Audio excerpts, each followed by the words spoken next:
Chers frères et sœurs, chers amis, que la paix et la grâce de Dieu soient avec vous tous. Amen. En ce matin, en ce sabbat matin, nous avons le privilège, chers amis, de méditer sur la parole de Dieu. Et le titre de notre méditation pour ce matin, c'est « Révélation de Jésus-Christ sur la bête qui monte de la terre ». Révélation de Jésus-Christ sur la bête qui monte de la terre. Chers amis, chers frères et sœurs, bien avant que nous allions plus loin, nous allons lire ensemble, chers amis, Apocalypse 13, versets 11 et 12. Apocalypse 13, versets 11-12 qui nous dit « Puis je vis monter de la terre une autre bête qui avait deux cornes semblables à celles d'un agneau et qui parlait comme un dragon. Elle exerçait toute l'autorité de la première bête en sa présence. Et elle faisait que toute la terre et ses habitants adoraient la première bête dont la blessure mortelle avait été guérie. Amen. Nous prions, chers amis. Éternel, notre Seigneur, notre Dieu, en cet instant, nous allons méditer sur ta parole. Que la sagesse d'en haut nous imprègne et que par ton Saint-Esprit, ou capable d'ouvrir l'esprit, nous, ou capable d'enseigner nous toutes choses, et qu'on s'attend de Père, par ta grâce, nous capables d'apprendre, comprendre, appliquer, partager ta parole pour l'édification de notre âme. Au nom de Jésus, nous t'en prions, lui qui vit, qui règne au siècle des siècles. Amen. Chers amis, chers frères et sœurs, le livre de l'Apocalypse, c'est la révélation de Jésus. C'est pourquoi au début du livre, il est dit révélation de Jésus-Christ que Dieu lui a donné pour montrer à ses serviteurs les choses qui doivent arriver bientôt et qu'il a fait connaître par l'envoi de son ange à son serviteur Jean. Donc, le livre de l'Apocalypse, c'est la révélation de Jésus. Et pour pouvoir comprendre cette révélation, pour pouvoir connaître cette révélation, parce que cette révélation est faite de façon codée, cette révélation est faite de façon symbolique, nous avons un effort à faire. Et cet effort que nous devons faire, chers amis, nous la trouvons dans le verset 3 qui est dit « Heureux celui qui lit et ceux qui entendent les paroles de la prophétie et qui gardent les choses qui y sont écrites, car le temps est proche. » Donc, pour pouvoir décoder cette révélation, pour pouvoir comprendre les choses qui sont révélées dans ce livre, nous devons lire et écouter et également appliquer les choses qui y sont écrites. Parce que lorsque nous lisons ce livre, chers amis, notre connaissance va augmenter. C'est pourquoi il dit « Heureux celui qui lit et qui entendent les paroles de la prophétie et qui gardent les choses qui y sont écrites, car le temps est proche. » Pourquoi, chers amis? C'est parce que ce livre reprend une promesse que Dieu avait faite dans le livre de Daniel. Regardez ce qu'il est dit dans Daniel 12, au verset 4. C'est la même chose que Jésus a révélé à Jean.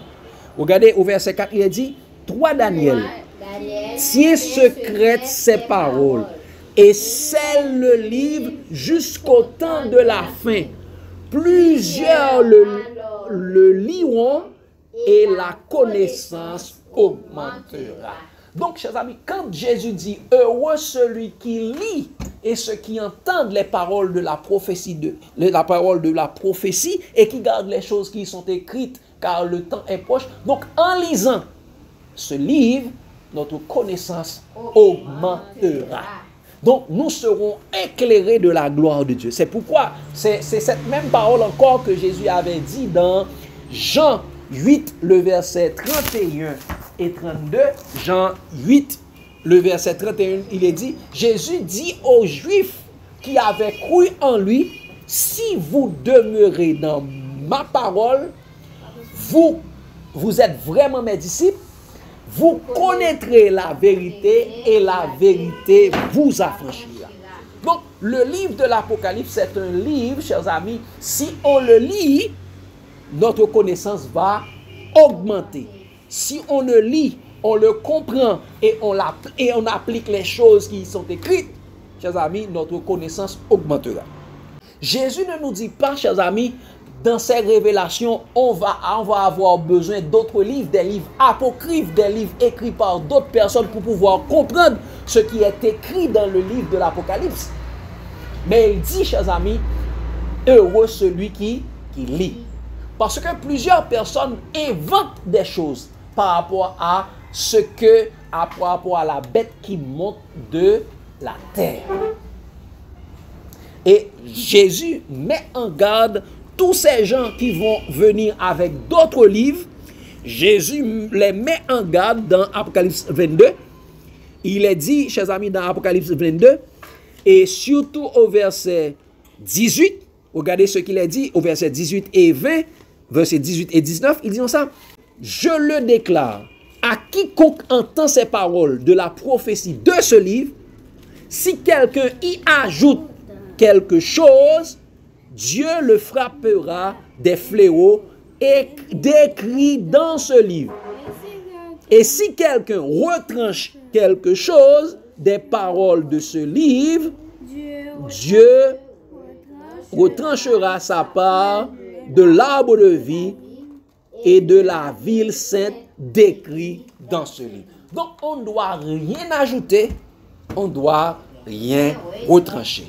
Donc c'est pourquoi, chers amis, aujourd'hui, le titre de notre méditation, c'est Révélation de Jésus-Christ sur la bête qui monte de la terre. Parce que plusieurs personnes nous disent que la bête qui monte de la terre, c'est les États-Unis. La bête qui monte de la terre, surtout dans notre dénomination, on disait ça, que la bête qui monte de la terre, c'est les États-Unis d'Amérique. Mais on va voir, chers amis, ce que la Bible nous révèle.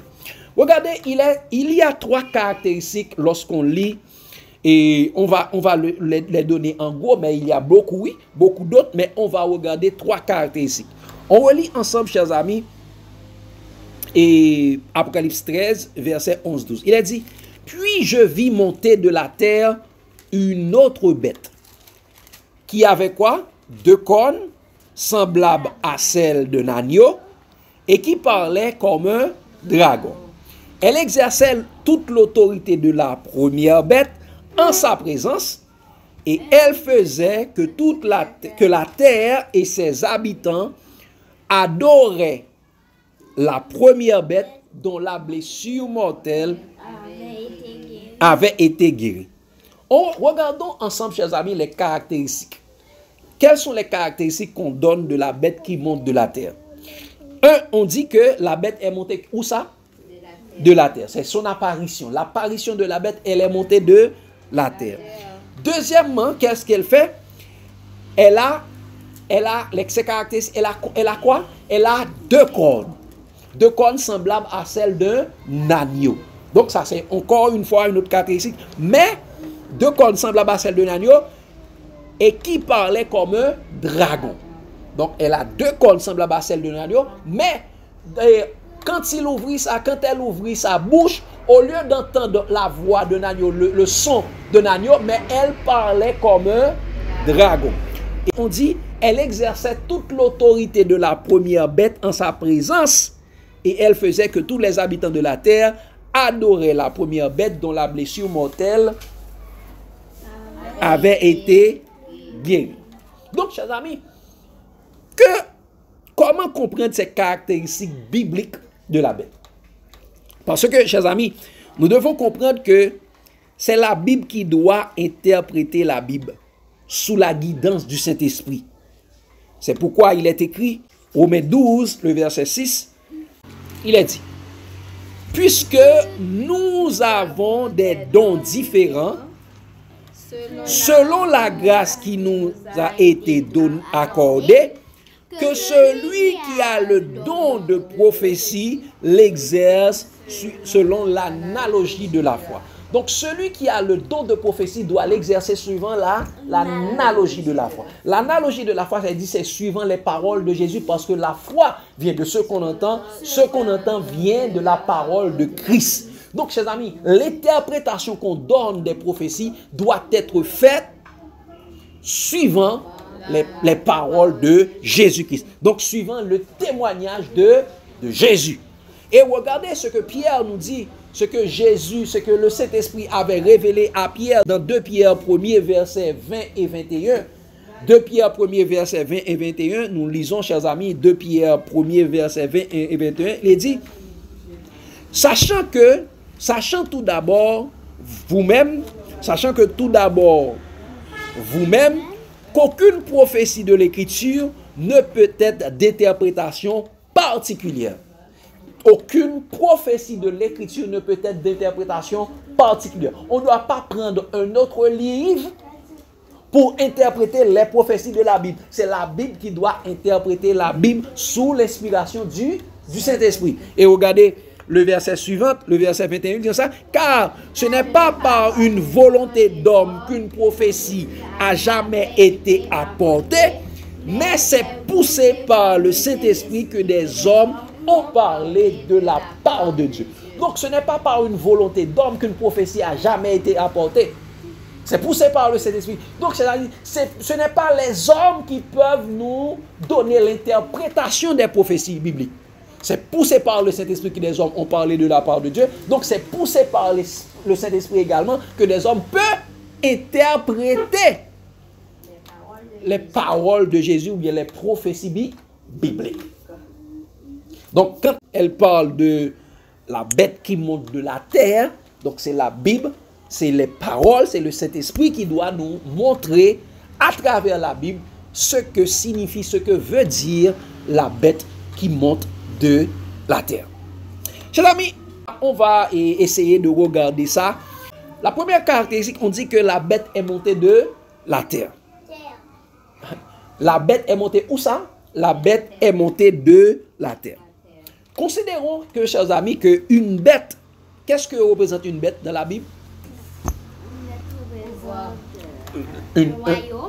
Un royaume, un pouvoir. Une bête représentait un pouvoir politique, un royaume. Donc, chers amis, c'est pourquoi nous dit, considérons qu'une bête représente un royaume, un gouvernement, un roi. Dans la prophétie, regardez, chers amis, dans Daniel 7, le verset 23, et Apocalypse 17, le verset 11, regardez rapidement. Daniel 7, le verset 23, il dit, il me parla ainsi. Le quatrième animal, donc si on dit le quatrième animal, on peut dire également le quatrième bête.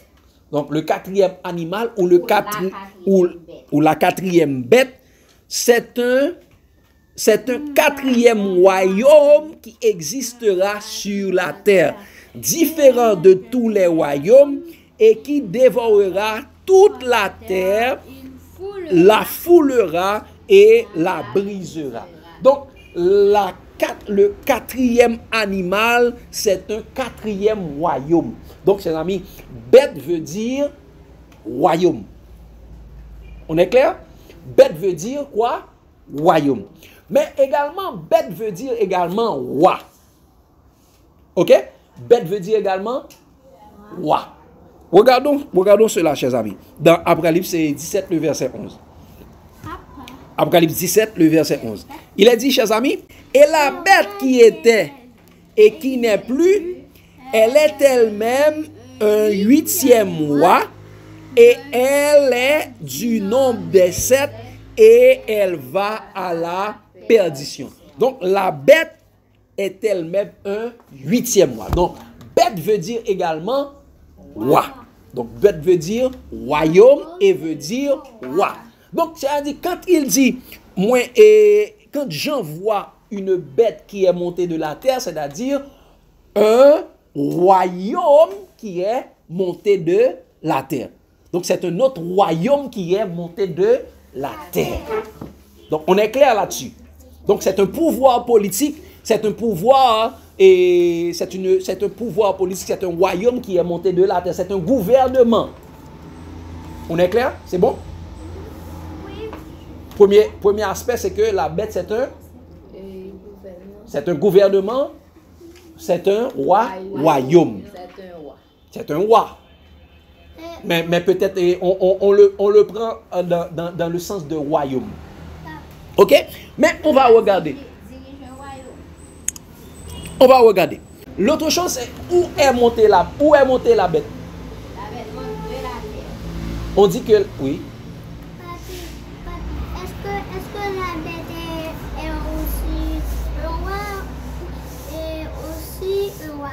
Oui, elle peut être un roi ou un royaume. Ok, merci. La bête est montée de la terre. Que représente la terre? Parce que très souvent, il y a beaucoup de gens qui nous séduisent, ou bien malheureusement des gens qui se sont égarés loin de la vérité, ou bien qui ne restent pas, qui ne laissent pas la Bible interpréter la Bible, et ne laissent pas le Saint-Esprit leur conduire dans toute la vérité pour pouvoir interpréter les paroles. Il nous dit que la terre, c'est les États-Unis d'Amérique. Mais regardons, chers amis, il n'y a aucun endroit dans la Bible où on nous dit que la terre, c'est les États-Unis d'Amérique. Mais regardez ce que la Bible dit. Qu'est-ce que représente la terre? Eh bien, chers amis, la terre, la première chose, c'est la planète Terre en opposition aux cieux. C'est l'espace terrestre. C'est la planète que Dieu avait créée. Regardez ce qu'il a dit, chers amis, dans Genèse 1er, le verset 9-10. Il dit, Dieu dit, il dit au commencement, dans le verset 1er, il dit, au commencement, Dieu créa les cieux et la terre. Donc, c'est-à-dire, la terre, c'est l'espace terrestre en opposition avec le ciel, les cieux. Il dit, regardez le verset 9-10, il a dit, Dieu dit que les eaux qui sont au-dessus du ciel se rassemblent en un seul lieu et que le sec paraisse. Et cela fut ainsi. Dieu appela le sec terre et il appela la main des eaux mer. Dieu vit que cela était bon. Donc, c'est-à-dire, c'est l'espace qui est séparé entre les eaux et la terre. Il y a les eaux qui sont en haut, il y a les eaux qui sont en bas, mais les eaux qui sont en bas sont séparées. Il y a le sec qui est appelé terre, il y a la main des eaux qui est appelée mer. La première bête est montée de la mer, mais l'autre bête est montée de la terre. Nous comprenons, chers amis. Donc, la terre, c'est l'espace, c'est le sec que Dieu avait créé. Mais également, la terre, c'est l'espace de domination de l'homme. La terre, c'est l'espace de domination de l'homme. Ok? Donc, on nous a pas dit un endroit de la terre, mais on nous dit la terre. La bête est montée de où ça? De la terre. Regardez ce qu'il a dit, chers amis, dans Genèse 1er, versets 27 et 28. Il a dit, Dieu créa l'homme à son image. Il le créa à l'image de Dieu. Il créa l'homme et la femme. Dieu les bénit. Regardez ce qu'il a dit au verset 28. Dieu les bénit et Dieu dit, soyez féconds, multipliez, remplissez la terre et l'assujettissez et dominez sur les poissons de la mer, sur les oiseaux du ciel et sur tous les animaux qui se meuvent sur la terre. Donc, Dieu avait donné la terre pour que l'homme puisse gérer. Dieu avait donné la gestion de la terre aux hommes. C'est pourquoi il est dit dans le psaume 8, qu'est-ce que l'homme pour que tu te souviennes de lui et le fils de l'homme pour que tu prennes garde à lui? Tu as de peu inférieur à Dieu et tu as donné la domination sur les œuvres de tes mains. Donc, l'homme avait reçu la domination. Donc, la terre, c'est l'espace où l'homme a la domination. Nous sommes d'accord. Nous avons vu, la terre, c'est l'espace créé par Dieu, en opposition à la mer et les cieux. Deuxièmement, la terre, c'est l'espace où Dieu a donné la domination à l'homme. Mais également, la terre veut dire l'homme. La terre symbolise également l'homme. Nous savons ça? La terre symbolise également l'homme. Quand on dit la terre égale l'homme, égale les habitants de la terre. Les habitants de la terre, c'est-à-dire les habitants qui viennent de la terre. Nous savons ça? Regardons, chers amis, dans Genèse 2, le verset 7. Genèse 2, le verset 7. Qu'est-ce que Dieu dit? Qu'est-ce que Dieu nous dit dans Genèse 2, le verset 7? Qu'est-ce qu'il a été écrit? L'Éternel forma l'homme de la poussière de la terre. Il souffla dans ses narines un souffle de vie et l'homme devint un être vivant. Donc, chers amis, quand on parle de la terre également, dans la Bible, ça veut dire les hommes. Là où... Oui, c'est là où l'homme a été tiré. Il est transformé, mais l'homme est la terre. C'est pourquoi, regardez, Dieu avait dit à l'homme, regardez au verset 19 de Genèse 3. Ok? L'homme est toujours la terre. Donc quand on parle de la terre symbolise l'homme. Ok? Il dit, c'est à la sueur de ton front que tu mangeras ton pain, jusqu'à ce que tu retournes dans la terre d'où tu as été pris, car tu es poussière et tu retourneras dans la poussière. Donc c'est clair? Donc la Bible est claire. La poussière de la terre, c'est à la sueur de son front que tu retourneras ta nourriture et jusqu'au jour, jusqu'à ce que tu retournes dans la terre où tu as été pris. Donc l'homme a été pris de la terre. L'homme est terre, l'homme est poussière. Donc quand il parle... Il a dit, qui est-ce qui peut me dire qu'est-ce que l'homme est?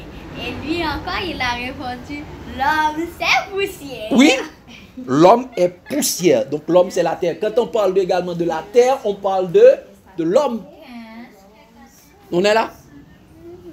Quand on parle de la terre, on parle également de l'homme. L'homme est poussière. L'homme a été pris de la terre. C'est pourquoi, chers amis, on va revenir également dans la révélation de Jésus, parce que c'est la révélation de Jésus sur la bête qui monte de la terre. Regardez comment Apocalypse parle de la terre. La première chose, la terre, c'est l'espace où Satan a été chassé. Satan a été précipité sur la terre. Regardez ce qu'il est dit dans Apocalypse 12, le verset 3-4. Il le dit, avant de lire le verset 9. Donc c'est là où Satan a été expulsé, ou bien là, il a été chassé avec ses démons, avec ses acolytes, ses anges déchus. Il a dit, un autre signe parut encore dans le ciel. C'est où ça, le signe était paru? Dans le ciel. Et voici, c'était un grand dragon rouge, ayant 7 têtes et 10 cornes. Et sur cette tête, cette diadème. Sa queue entraînait le tiers des étoiles ciel et les jetait sur la terre. Donc, elle les jetait comme ça sur la terre. Et le dragon devant la femme qui allait enfanter afin de dévorer son enfant qu'elle aurait enfanté. Donc, le dragon jetait le tiers des étoiles, et le tiers des étoiles, ce sont le tiers des anges qu'il avait précipités sur la terre. Et regardez le verset 7 et 8, il dit, il y eut guerre dans le ciel, Michel et ses anges combattirent contre le dragon, et le dragon et ses anges combattirent, mais ils ne furent pas les plus forts, et leur place trouvée dans le ciel. Verset 9, et il fut précipité le grand dragon, le serpent ancien, appelé Diable et Satan, celui qui séduisit toute la terre. Et il fut précipité sur la terre, et ses anges furent précipités avec lui. Donc le tiers des étoiles, c'est le tiers des anges. On nous dit que le dragon séduisit toute la terre. Donc s'il séduisit toute la terre, c'est quoi? Est-ce que c'est les arbres? Est-ce que c'est les animaux qu'il séduit? Non, ce sont les hommes. Il séduit toute la terre. Donc, il séduit les hommes. Regardez, c'est pourquoi il est écrit au verset 12, il est dit, c'est pourquoi, réjouissez-vous cieux et vous qui habitez dans les cieux, malheur à la terre et à la mer, car le diable est descendu vers vous, animé d'une grande colère, sachant qu'il a peu de temps. Donc, c'est malheur à la terre. Donc, c'est pourquoi, chers amis, cette bête qui est montée de la terre, c'est une bête que Satan va faire monter de la terre. La terre, c'est la terre entière. Ce n'est pas... La terre, ça, c'est pas l'homme. Non, c'est du milieu des hommes. c'est du milieu des hommes, ou parce que l'autre bête qui était montée de la mer, c'est une bête dont le pouvoir venait de l'abîme. C'est pourquoi on nous avait dit que la première bête est montée où ça? De la mer. Et lorsqu'on regarde dans l'Apocalypse 17, on dit que la bête est montée de l'abîme et va à la perdition. Donc cette bête qui est montée de la terre, c'est une bête qui est montée du milieu des hommes, à travers toute la surface de la terre. Ok? C'est pas dans un endroit spécifique, mais c'est à travers, cette bête, c'est une bête qui représente toute la terre. Et c'est un gouvernement, un royaume qui représente toute la terre. Et cette bête, chers amis, qui a une dominance mondiale, ou bien c'est un gouvernement mondial. Regardez ce qu'il est écrit, chers amis. Regardez ce qu'il est écrit dans le verset 13-14, toujours de Apocalypse 14, Apocalypse 13. Toujours de Apocalypse 13, regardez ce qu'il a été écrit, chers amis. Donc, est-ce que la bête, est-ce qu'on a dit, on voit une autre bête qui est montée dans un désert? Non. Est-ce qu'on a vu une bête qui est montée dans tel pays? Non. On nous a dit que la bête est montée de la terre. Donc la bête est montée du milieu des hommes, la bête est montée dans l'espace terrestre, l'espace habitable, là où les hommes habitent. C'est ce que nous devons comprendre. Et nous avons dit que cette bête a une domination mondiale. Regardez ce qu'il a dit. Apocalypse 13, verset 13-14. Il a dit, elle opérait de grands prodiges, et même jusqu'à faire descendre du feu du ciel sur la terre, à la vue des hommes, et elle séduisait les habitants, quoi? Les habitants de la terre. On n'a pas dit elle séduisait les habitants de tel pays, on nous a dit qu'elle séduisait les habitants de la terre par les prodiges, lui a donné d'opérer en présence de la bête, disant aux habitants de la terre de faire une image à la bête dont avait la blessure de l'épée et qui vivait.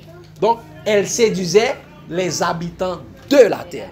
Donc, cette bête a une domination sur les habitants de la terre. C'est ce que nous devons comprendre. Donc, quand la bête est montée de la terre, c'est une bête, c'est un royaume, c'est un gouvernement, c'est un système de gouvernement qui a domination sur toute la terre. Ce n'est pas dans un pays, contrairement à ce que les hommes ou les adventistes enseignent. Et donc la bête qui est montée de la terre, c'est les États-Unis d'Amérique. Ce n'est pas vrai. Et c'est pourquoi on va voir comment parle cette bête. Et nous allons voir. Et regardez, Apocalypse 17, verset 12 et 13. Et c'est cette même bête, c'est cette même royaume, et donc cet royaume a plusieurs gouvernements là-dedans. C'est plusieurs pays qui forment ce royaume. C'est pourquoi on appelle le gouvernement mondial. Regardez ce qu'il a dit dans Apocalypse 17, verset 12, 13. Il a dit, les 10 rois que tu as vus, les 10 cornes que tu as vus sont 10 rois qui n'ont pas encore de royaume, mais qui reçoivent autorité comme roi pendant 1 heure avec la bête. Ils ont un même dessein et ils donnent leur puissance et leur autorité à la bête. Donc les 10 cornes sont 10 rois. Donc la Bible, dans la prophétie, les 10, c'est le symbole de la totalité, le symbole de l'intégralité. Quand il dit les 10 rois, ce sont l'intégralité des présidents ou bien des rois de la terre. Ce sont les 10 rois de la terre. Ils donnent quoi? Ils donnent leur autorité à la bête. C'est pourquoi on dit la bête qui monte de la terre exerce l'autorité de la première bête qui avait la blessure mortelle et qui vivait. Donc, nous comprenons, chers amis. Donc, quand nous dit une bête, et on reprend, la bête est montée d'où ça? Une bête symbolise quoi? Un gouvernement. Royaume. C'est un royaume. Et monter de la terre symbolise quoi? L'espace créé où les hommes, oui, l'espace où l'homme a la domination. La terre symbolisait également les hommes, les habitants de la terre, là où Satan a été chassé. Donc quand on dit la bête est montée de la terre, donc c'est en opposition avec la mer et les cieux. Vous avez compris? Eh bien, chers amis, on nous donne une autre caractéristique de la bête. Si vous avez des questions, on peut poser. Et généralement, on pose des questions en créole, en français, n'importe quoi. On est capable de comprendre? On commence en français. En français et en créole, n'importe quoi. On continue. L'autre chose qu'on nous dit que la bête, la bête avait quoi? La bête avait 2 cornes semblables à celles d'un agneau. Mais elle parlait comme un dragon. La bête a 2 cornes. C'est une bête rusée. La bête a 2 cornes. Que représentent les cornes? Qu'on représente une corne dans la prophétie biblique? Qu'on représente une corne dans la Bible? Corne symbolise quoi? Force. Corne symbolise quoi? Puissance. Mais généralement, on va voir dans la Bible. La première chose, corne représente esprit. Corne représente quoi? On va dire, les cornes représentent l'esprit, la puissance de l'esprit. Corne symbolise la première chose, la puissance de l'esprit. Regardez ce qu'il a écrit, chers amis, dans 1 Samuel 16, verset 13. Il a dit, Samuel prit la corne d'huile et l'éloignit au milieu de ses frères. L'Esprit de l'Éternel saisit David à partir de ce jour et dans la suite. Samuel se leva et s'en alla à Rama. Donc Samuel prit la corne d'huile. Donc la corne symbolise...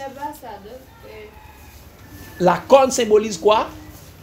L'esprit. C'est là où l'huile devait rester. Donc Samuel prit la corne d'huile et l'oignit sur David. Et du même coup, l'esprit saisit David.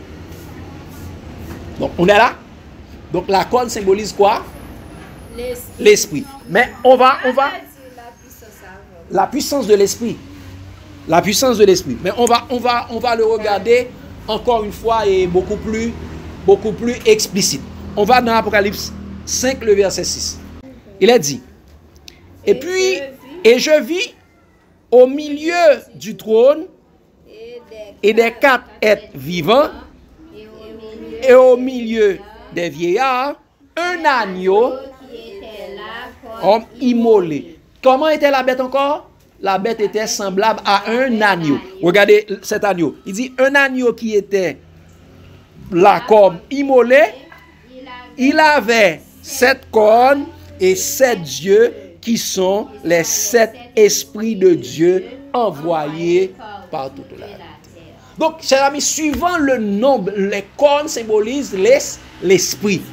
Donc, suivant le nombre de cornes, ça peut être attribué soit à l'esprit de Dieu, soit à l'esprit démoniaque. On va voir. Donc l'esprit symbolise, et la corne symbolise quoi? La puissance de l'esprit. Et c'est pourquoi Jésus avait dit dans Acte 1er, le verset 8, mais vous recevez une puissance, le Saint-Esprit survenant sur vous, et vous serez mes témoins à Jérusalem, dans la Judée, dans la Samarie et jusqu'aux extrémités de la terre. Donc c'est la puissance de Dieu, ou bien c'est la puissance par laquelle on peut faire des miracles. On peut faire des... On va regarder. On va regarder donc, mais d'abord on doit savoir que corne symbolise l'esprit. Donc ça peut être le Saint-Esprit, ça peut être les mauvais esprits. On va regarder. Mais on nous dit que la bête avait 2 cornes. Mais il parlait comment? Comme un dragon. Eh bien, chers amis, regardez, il parlait comme un dragon. La corne veut dire également une puissance politique. On dit c'est la puissance de l'esprit. La corne veut dire également la puissance politique. Ok? C'est bon? On va regarder. C'est peut-être c'est la puissance politique, c'est la puissance de l'esprit. Et deuxièmement, c'est une puissance politique. Regardez ce qu'il a dit, chers amis. Dans Daniel 7, le verset 24. On va regarder. Daniel 7, le verset 24. Des cornes également représentent également les pouvoirs politiques ou bien la puissance des rois. Puissance militaire. Regardez qu'est-ce qui est écrit. Il dit, les 10 cornes, ce sont 10 rois qui s'élèveront de ce royaume. Un autre s'élèvera après eux. Il sera différent des premiers et il abaissera roi. Donc, que représentent les cornes? Des rois, des royaumes, des rois. Donc, c'est la puissance politique ou bien la puissance militaire. La puissance, c'est ça. Regardez dans Apocalypse 17, le verset 12. Apocalypse 17, verset 12, on va nous dire encore une fois également que représentent les 10 cornes. Les cornes représentent quoi également? Apocalypse 17, le verset 12, il est dit, les 10 cornes que tu as vues sont 10 rois qui n'ont pas encore reçu de royaume, mais qui reçoivent autorité comme moi pendant 1 heure avec. Donc les 10 cornes sont 10 rois. Donc cornes symbolise également des rois. Cornes représente la puissance de l'esprit, ou bien on dit la puissance religieuse. Également, cornes représente également la puissance politique. Et comment exerce-t-on les politiciens, comment ils exercent leur puissance? Avec les armes. Les armes, c'est la puissance militaire. C'est pourquoi, regardez ce qu'il a été dit, chers amis, dans 1 Roi 22, le verset 11. Regardez ce que Sédécias faisait pour combattre les rois. Verset 11. Il est dit, Sédécias, fils de Kenahana, s'était fait des cornes de fer. Quoi? Des cornes de fer. Et il dit, ainsi parle l'Éternel, avec ces cornes, tu frapperas les Syriens jusqu'à les détruire. Donc c'est la puissance politique. Sédécias faisait quoi? Il faisait des cornes de fer pour combattre les Syriens. Donc c'est-à-dire c'est la puissance militaire. Les cornes, donc c'est la puissance militaire. La puissance politique, là, c'est dit, quand on dit la puissance politique, c'est la puissance militaire. Donc, chers amis. Donc, combien de cornes? C'est 1 Roi 22, verset 11. Combien de cornes avait la bête encore? 2 cornes. Si c'était 7, c'est devrait être la plénitude de l'Esprit de Dieu. Mais elle avait 2 cornes. Eh bien, chers amis, les 2 cornes du roi, les 2 cornes de la bête, chers amis, c'est la puissance démoniaque politico-religieuse de Satan et de la papauté. Qu'est-ce que je dis? Les 2 cornes représentent la puissance démoniaque politico-religieuse de Satan et de la papauté. Les 2 cornes de la bête qui montent de la terre. Parce que, regardez ce qu'il a dit, chers amis, dans Apocalypse 13, verset 11 à 14. Apocalypse 13, verset 11 à 14. Regardez ce qu'il est écrit. On nous dit que la bête est montée de la terre dans Apocalypse 11. Apocalypse 13, verset 11. On nous dit que la bête avait 2 cornes. Avait 2 cornes, mais comment la bête parlait? La bête parlait comme un dragon. Si la bête parlait comme un dragon, et le dragon c'est qui? C'est Satan. Donc la bête parlait comme ça, comme Satan. Et au verset 12, regardez ce qu'il est écrit. Au verset 12, il est dit que elle exerçait toute l'autorité de la première bête en sa présence. Et elle faisait que ses habitants adoraient la première bête dont la blessure mortelle avait été guérie. Elle opérait de grands prodiges, même jusqu'à faire descendre du feu du ciel. Donc, elle dit, la bête a la puissance de faire descendre du feu du ciel sur la terre à la vue des hommes. Et elle séduisait les habitants de la terre par les prodiges qu'il avait été donné d'opérer en présence de la bête, disant aux habitants de la terre de faire une image à la bête dont la blessure mortelle avait été guérie, et qui avait la blessure de l'épée et qui vivait. Apocalypse 13, versets 11 à 14. Donc la bête a la puissance de faire descendre du feu du ciel. Mais par qui la bête fait descendre du feu du ciel? Par Satan. Pourquoi?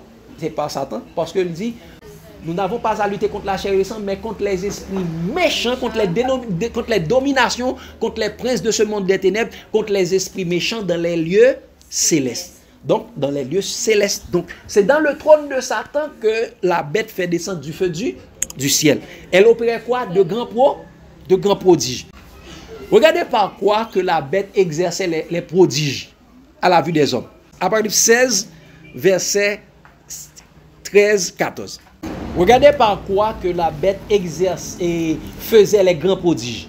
Apocalypse 13, verset 13, il dit, elle opérait de grands prodiges, même jusqu'à faire descendre du feu du ciel à la vue des hommes. Ok, sur la terre, à la vue des hommes. Regardez Apocalypse 16, le verset 13-14. Qu'est-ce qu'il est écrit?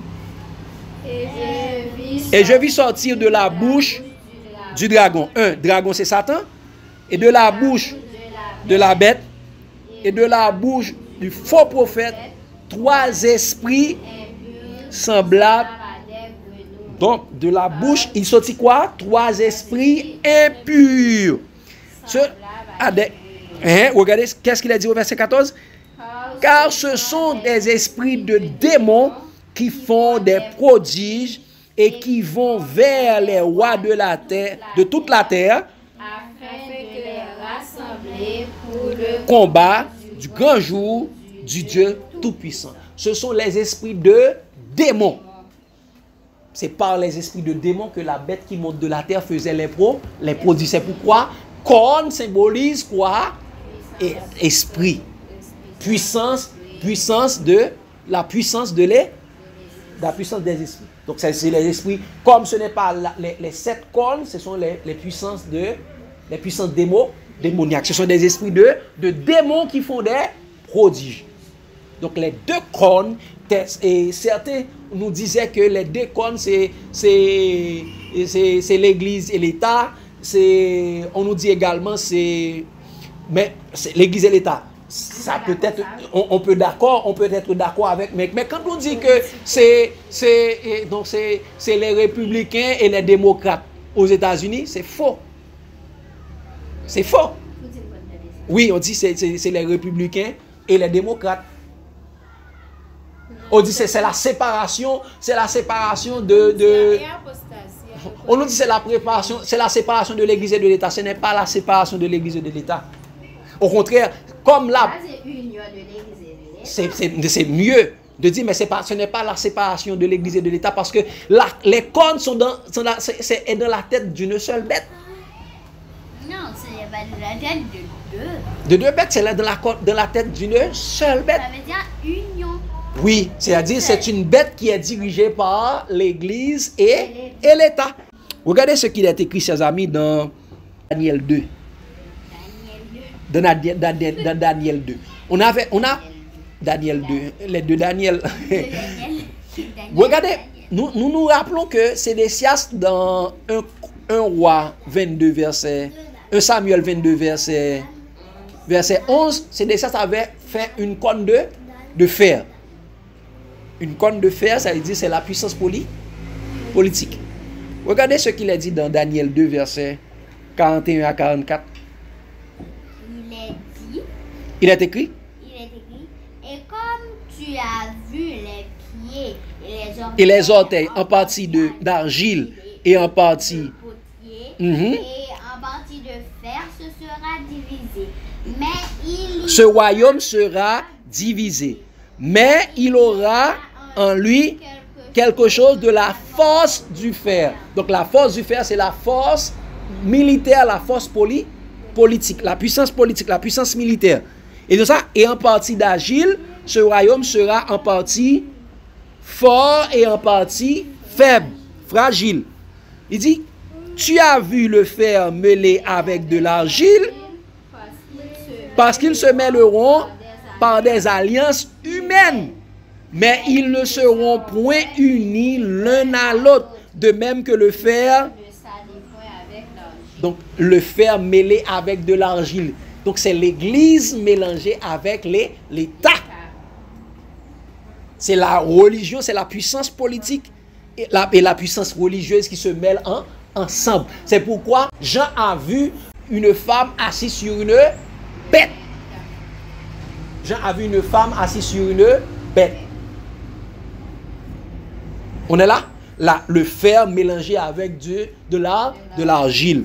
L'argile, c'est la terre là où l'homme a été tiré. On est clair?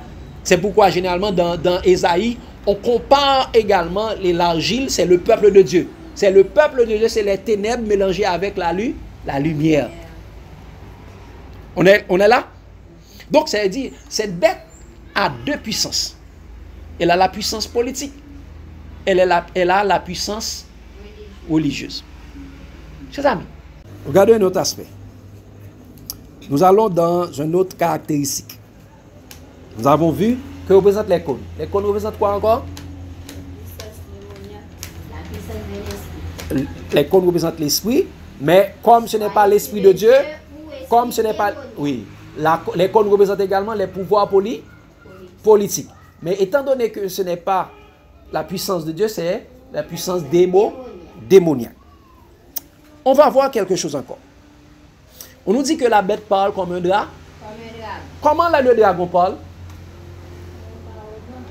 Avec arrogance, menace, et également elle donne des mensonges. Regardez ce qu'il a dit, chers amis, dans Jean 8, le verset 44. Je vais lire pour vous rapidement. Il a dit, vous avez pour père le diable. Et vous voulez accomplir les désirs de votre père. Il a été meurtrier dès le commencement et il ne se tient pas dans la vérité, parce qu'il n'y a pas de vérité en lui. Lorsqu'il profère le mensonge, il parle de son propre fond, car il est menteur et père du mensonge. Parler comme un dragon, c'est un, faire des menaces pour tuer, et deux, donner des mensonges. Ok?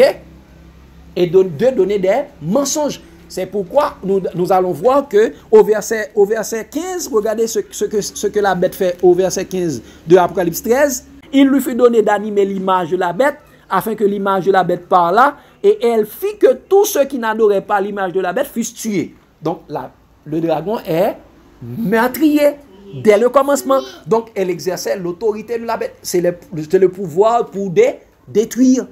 Et d'autres choses, on dit qu'elle séduit. Séduit, c'est égarer loin de la vérité. Donc comment on égare loin de la vérité? C'est par le mensonge. Donc on mélange le mensonge avec de la vérité. Donc tout mensonge mélangé avec la vérité, ça devient mensonge. Donc c'est pourquoi la bête est devenue, la bête qui monte de la terre, on appelle la bête qui monte de la terre le faux prophète. Comment on l'appelle? On appelle la bête qui est montée de la terre le faux prophète.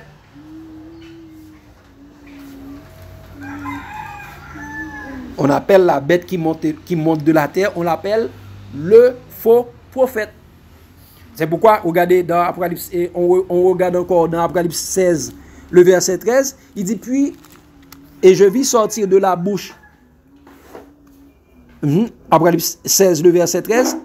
Et je vis sortir de la bouche du dragon dans l'Apocalypse 12, et de la bouche de la bête, Apocalypse 13, la bête qui monte de la mer, et de la bouche du faux prophète.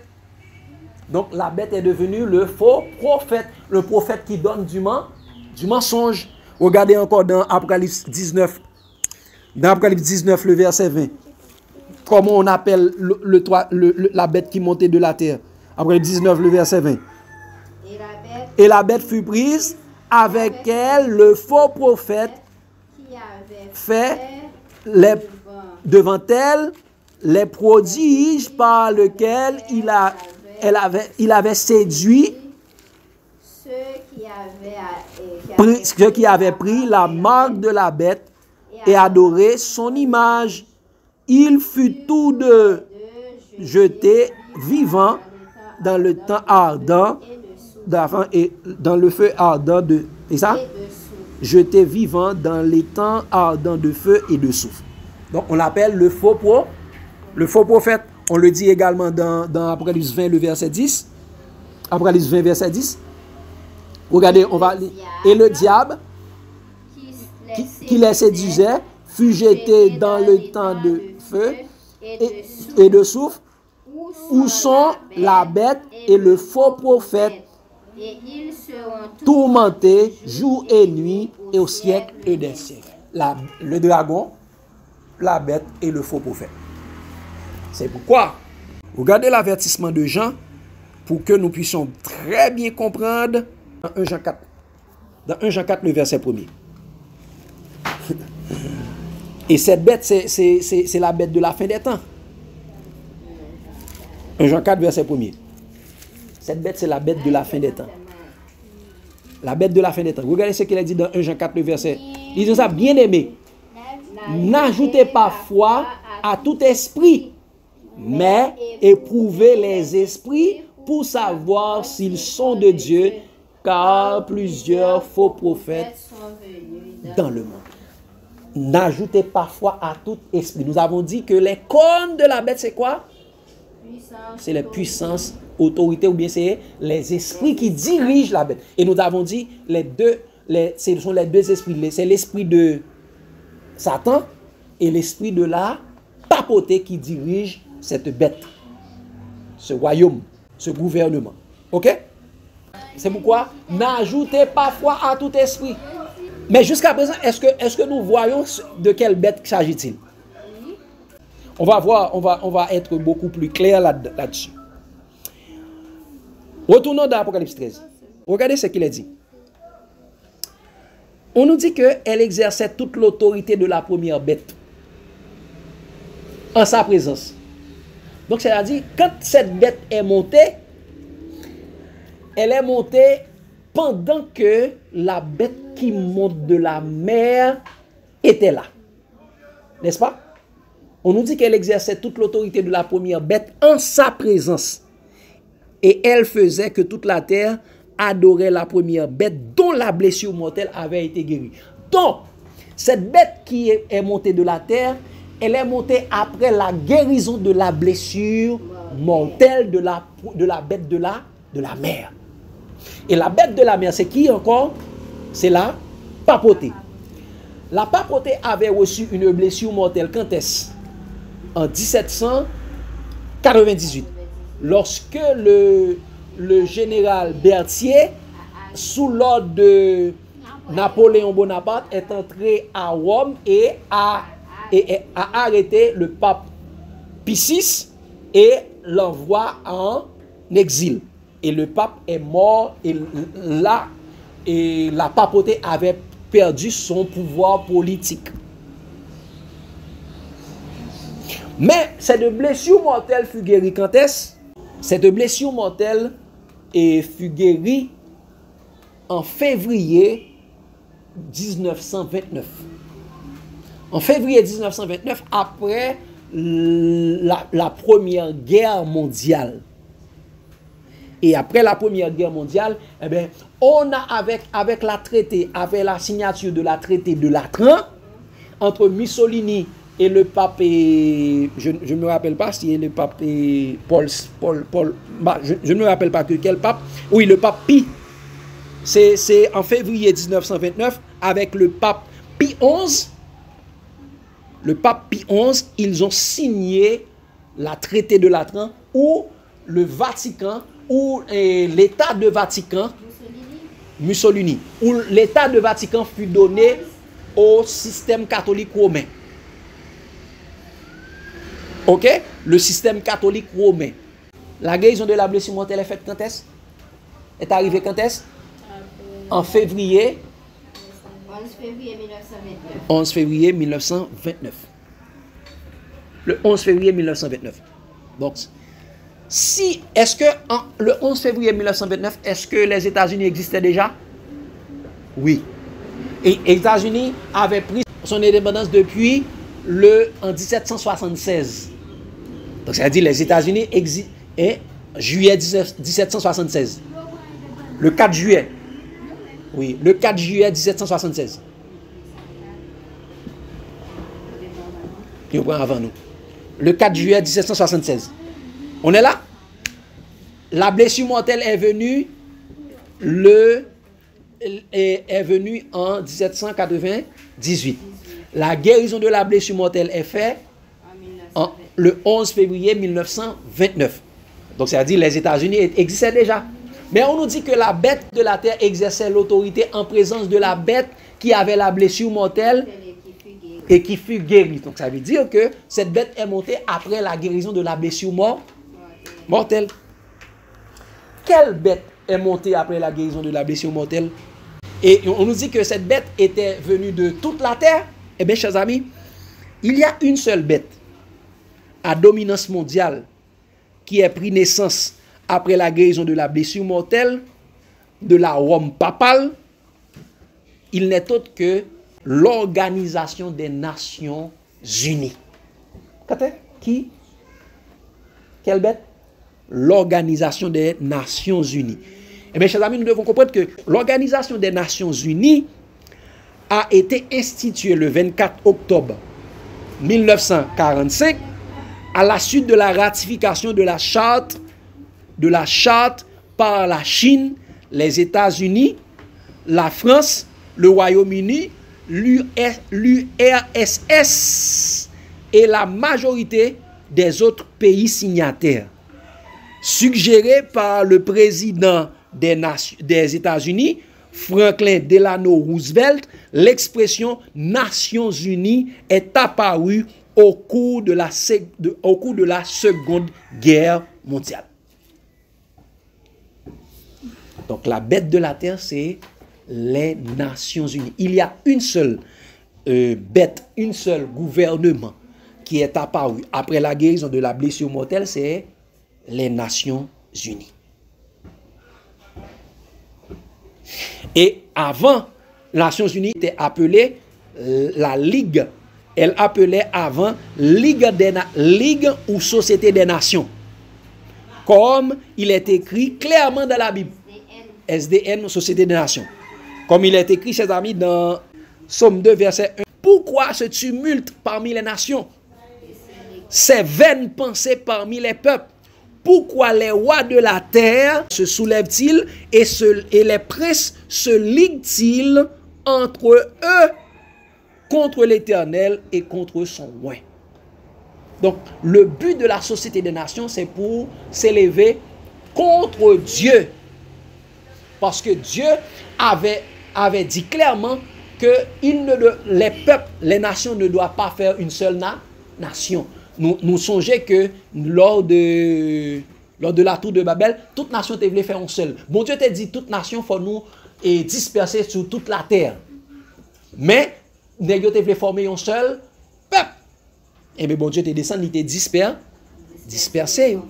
Il te confond le langage. Mais encore une fois, qu'on a formé la Société des Nations, les Nations Unies. Et bien ça, encore une fois, c'est une action, on insulte contre Dieu, c'est une rébellion. Et depuis nous voyons insulte ça, c'est pour capable attaquer le peuple de Dieu. Comme il n'y a pas qu'à attaquer bon Dieu, côté bon Dieu, mais il n'y a pas attaqué petit bon Dieu. Donc, chers amis, les Nations Unies, pas l'autre que La bête qui monte de la terre. la bête qui monte de la terre. La bête qui monte de la terre, c'est les Nations Unies. C'est peut-être ça, il dit, Apocalypse 16, verset 13-14, ils ont ça.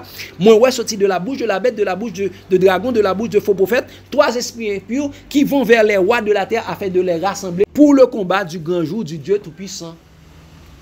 Il va vers les rois de la terre. Il rassemble, il fait une ligue des nations, il va faire une société des nations. Il va faire les Nations Unies. Et ça fait, Jésus te dit non bagaille. Regarde ça, Jésus te dit non dans Matthieu 24. C'est pour nous capables de comprendre que là, pas les bêtes qui pourraient persécuter nous, c'est les Nations Unies. Et les Nations Unies, nous pourrons voir, il y a deux puissances. Il y a une puissance politique et une puissance religieuse.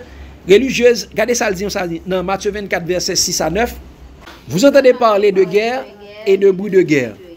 Gardez-vous d'être troublés, car il faut que ces choses arrivent, mais ce ne sera pas encore la fin. Donc, vous entendez parler de guerre et de bruit de guerre. Nous connaissons, entendez parler de 2 guerres mondiales. Après la Première Guerre mondiale, la blessure mortelle guérie. Après la Deuxième Guerre mondiale, Nations Unies prend naissance. Ok? Mais ce ne sera pas, il dit, mais ce ne sera pas encore la fin. Vous entendez parler de bruit de guerre. Actuellement, on entend parler de bruit de guerre. Oui. Il dit, une nation s'élèvera contre une autre nation et un royaume contre un autre royaume. Donc, une nation a levé contre l'autre nation, un royaume a levé contre l'autre nation. Donc, c'est ça pour nous comprendre. Elle dit comme ça. Et a gagné une autre bête qui montait de la terre. Et regardez, elle dit, une nation s'élèvera contre une autre nation, un royaume contre un autre royaume. Regardez ça l'écrit. Regardez ça l'écrit dans verset 9 là. Regardez ça l'écrit dans verset 9 là. Ils disent ça. Alors on vous livrera au tourment et l'on vous fera mourir et vous serez haïs de toutes les nations à cause de mon nom. Donc, toutes les nations ont formé un seul royaume. Toutes les nations ont formé un seul royaume. Et donc, c'est ça fait, vous serez haïs de toutes les nations à cause de mon nom. Et nous comprenons que, chers amis, frères et sœurs, nous comprenons que les gagnants dans les Nations Unies, il y a 2 Nations Unies dirigées par 2 puissances V. C'est une puissance religieuse et une puissance politique. C'est parce que nous avons regardé dans les Nations Unies, il y a 2 styles. Il y a le G20 politique, le G20 des pays, G20 politique. Il y a tout le G20 religieux, le G20 des religions. Si nous regardons dans news.un.org, nous avons les Nations Unies gagnent le G20 politique. G20 ça réunit chaque année. Mais les Nations Unies tout gagnent G20 religieux. G20 et ça le G20 interfaith ou le G20 des religions qui réunit également chaque année. Chaque G20 et politique, G20 des pays, il y a G20 religieux tout.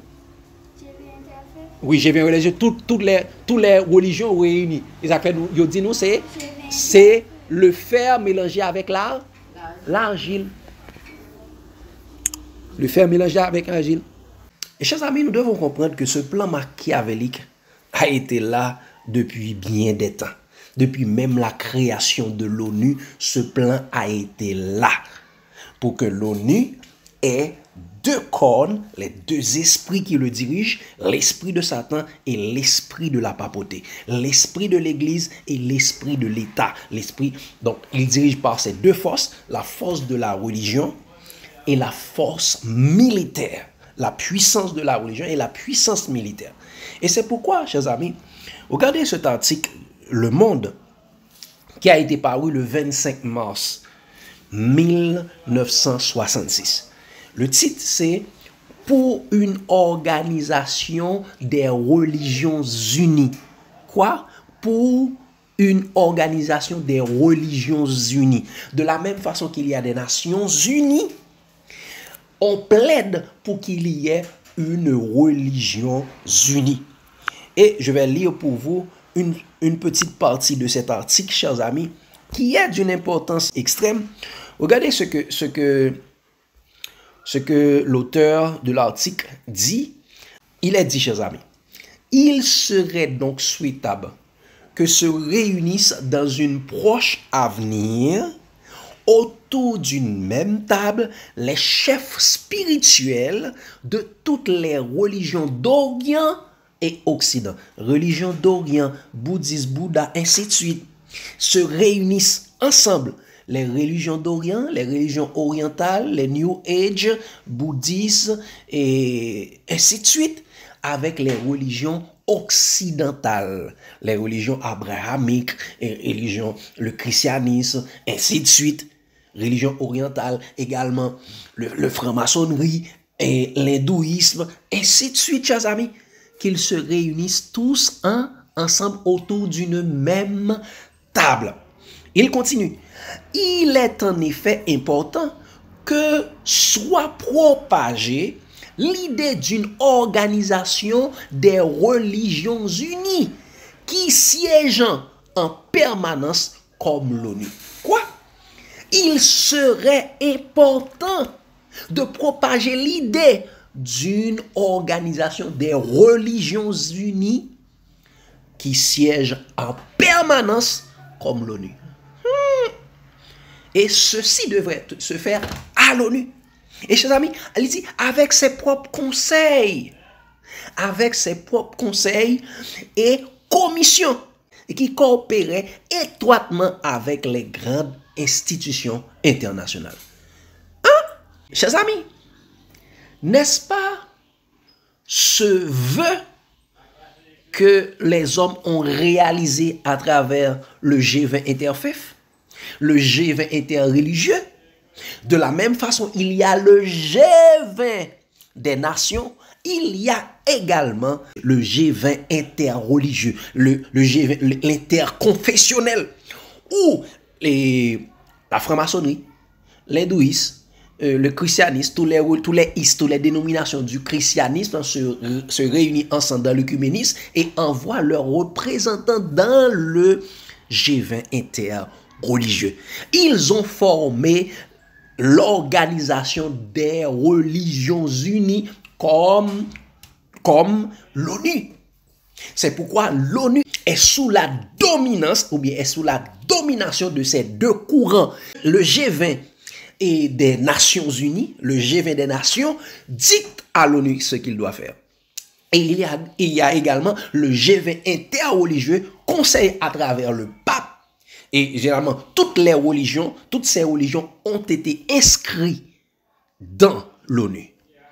Donc, chers amis, nous voyons que l'ONU, c'est la bête qui monte de la terre. Il a deux cornes, la corne de la puissance militaire et la corne de la puissance religieuse pour amener toute la terre à l'admiration derrière la bête. Parce qu'il exerce toute l'autorité de la première bête en sa présence. Après sa montée en 1945. La bête est montée en 1929 et l'ONU est montée en 1945. Ok, chers amis, nous allons continuer. La mission de l'ONU, c'est de faire que toute la terre soit en admiration derrière la bête. C'est de conduire, comme il est dit dans Apocalypse 13, c'est de conduire, c'est faire en sorte que toute la terre adore la bête et son image. C'est ça le rôle de l'ONU. Adore la bête et Satan. Regardez, dans cet article, chers amis, qui est paru dans Figaro, et qui est paru le 4 septembre 2014. 4 septembre 2014. Il est titré, chers amis, Pérez propose une ONU des religions. Qui ça? Pérez, Shimon Pérez propose une ONU des religions. Qui est Shimon Pérez? Regardez, il est dit, chers amis, l'ancien président israélien Shimon Pérez reçu jeudi au Vatican en audience privée par le pape François.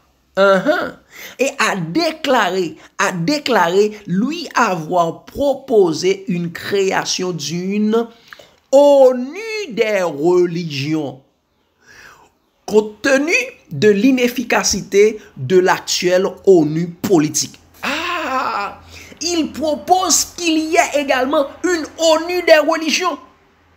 Et c'est exactement ce qui se fait actuellement. Il y a une ONU des Nations Unies, il y a une ONU des religions. Et les deux sont dirigés par la même plateforme. Il dit, aujourd'hui, les guerres étalent actuellement comme prétexte la religion. Nous sommes confrontés à des centaines, voire des milliers de mouvements terroristes qui prétendent tuer au nom de Dieu, a déclaré Shimon Peres, 91 ans, dans une interview à l'hebdomadaire italien catholique Familia Cristiana. Donc, Shimon Peres a proposé à l'antéchrist François de mettre en place une ONU des religions, et nous savons que cet article était déjà, ou bien cette proposition a déjà été faite en 1966. Mais regardez ce qui est derrière la tête de Shimon Peres, ce Israélien, ce soi-disant peuple de Dieu, eh bien, ce juif qui est une synagogue de Satan. Regardez ce qu'il a dit, chers amis. Il dit, Shimon Peres, qui s'est rendu à de nombreuses reprises au Vatican, a précisé qu'il verrait bien le pape François à la tête de cette union des religions. Quoi? Le pape François à la tête de cette union des religions? Le pape François serait à la tête de cette union des religions? N'est-ce pas? L'ONU va amener toute la terre en admiration derrière la bête. L'ONU va faire en sorte que toute la terre adore la bête et son image. Il dit, peut-être pour la première fois dans l'histoire, le Saint-Siège est un leader respecté en tant que tel par les religions les plus diverses. Je dirais même plus, il est peut-être le leader respecté, a déclaré Shimon Peres. Chers amis, la bête qui monte de la terre, suivant la révélation de Jésus-Christ, c'est les Nations Unies, qui est dirigée par les deux cornes. La force, la puissance militaire et la puissance religieuse. Donc, c'est ça qui était derrière l'idée de la création des Nations Unies. C'est mettre en place le nouvel ordre mondial. Faire en sorte que les Nations Unies deviennent le nouvel ordre mondial qui dirige le monde. Avec un ordre militaire et un ordre religieux.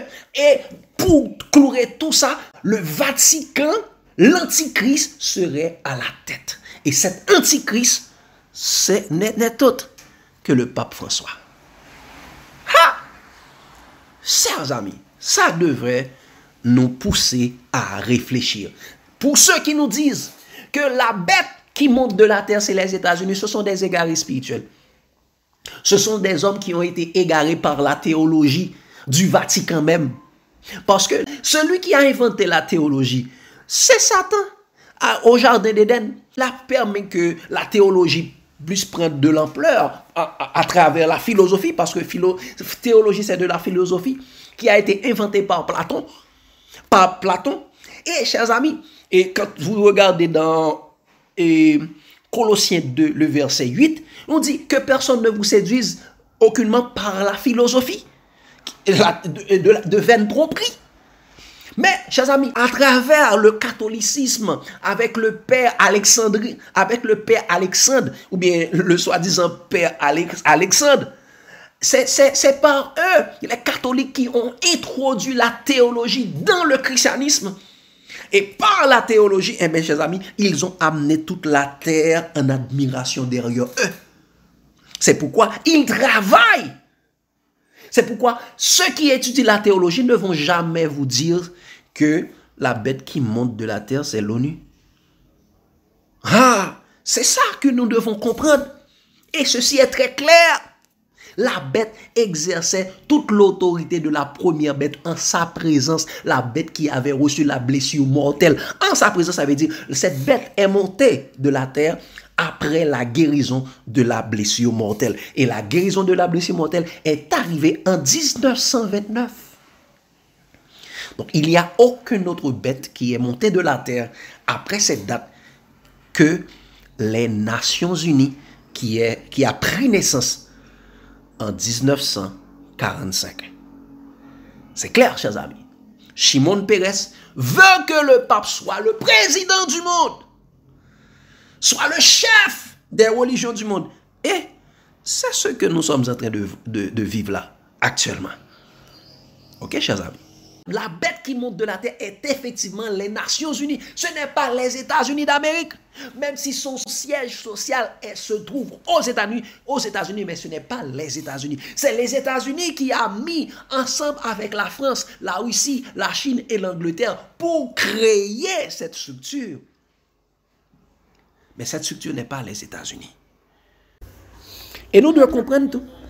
Une structure qui a gouverné le monde entier, c'est les Nations Unies. C'est eux qui déclarent la pandémie. C'est eux qui gagnent UNESCO. UNESCO, c'est éducation mondiale là. Et je vais montrer nous toutes structures qui gagnent là-dedans pour capable diriger le monde.